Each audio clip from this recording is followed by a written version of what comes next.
We've been to Star City in the future. Yes.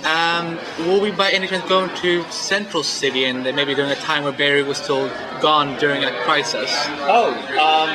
We've talked about it. We're not going to visit Central City in that particular time period in season 1. We do return to Central City later in the season.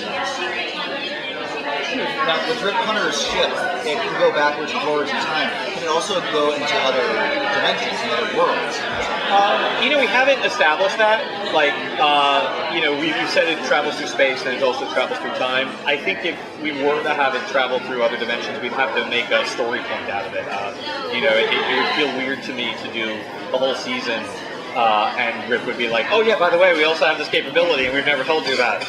That would feel a little cheap to me. So if we had a good story reason to do it, I don't see a reason why not, but we'd have to justify it. How long are Sarah, Ray, and Kendra stuck in the 50s and how did you deal with it when you come back? Well, that's why you're going to want to watch episode 9 next week.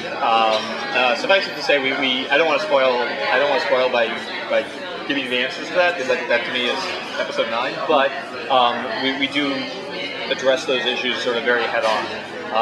And I will say that it won't be an inconsequential amount of time. Let's put it that way. What can you tell us about? You've had like 1 or 2 episodes dealing with the Time Masters a little bit, but I feel like the entity of the Time Masters, of how you join, or who they are, what they represent, because they're not willing to actually stop anything.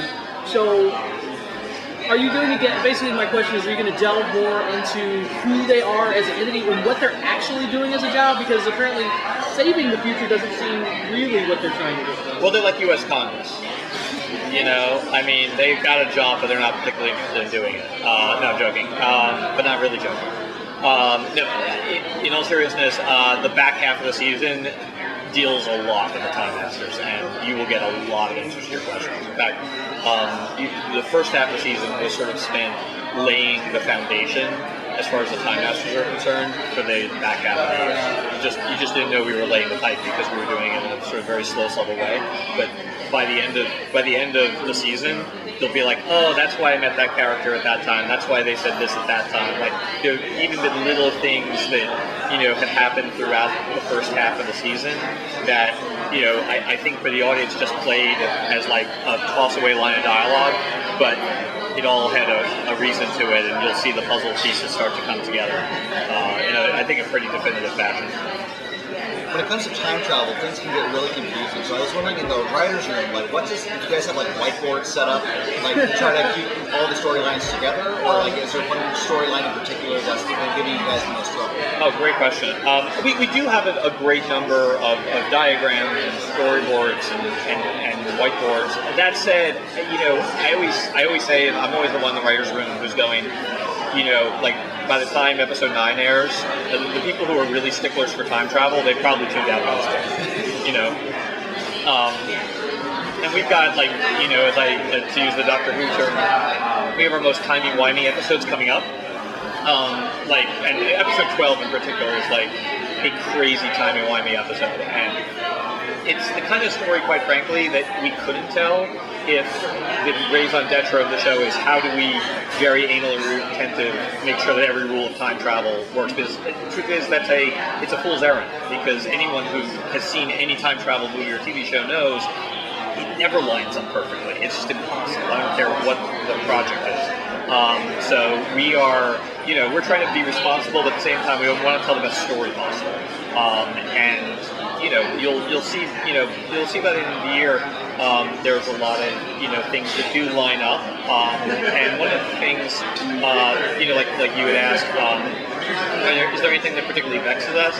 I would say, just for me, it's probably the mythology behind the Hawks. Though by the end of the season, you'll get a nice, definitive explanation of everything. There's a persistent rumor that kind of keeps popping up that every season you guys are going to have a whole new crew and it's going to be all these different people. And I think that maybe is born out of all the characters in Disney that everyone loves and maybe pops out. So do you have a balance of bringing in new characters that people like? How Yeah, I did mean, that? it's bad. Yeah, I don't know. I think the rumor sort of got started at TCAs, where I think a couple of critics got very enamored with the idea of the show sort of being like American Horror Story, where it just resets, every year, and we're not going to be like that. Each season's going to have its own distinct identity, and like with any show, there'll be new characters coming in, other characters leaving, but you're not going to. The poster for next year is not going to look all that different from the poster from this year. What can you tease about Jonah Hex' appearance in episode 10? He's in episode 11. I Oh, can tease that. sorry. No, it's okay. He's terrific. I mean, Jonathan is an amazing Jonah Hex. He's, I would say, very, very faithful to the comics incarnation with a touch more sass, a little bit more attitude. That might have had something to do with the fact I wrote episode 11 and I can't seem to write characters without sass. But he's great, and watching his interactions with Rip are just, they're just so much fun. Jonathan and Arthur are a great team.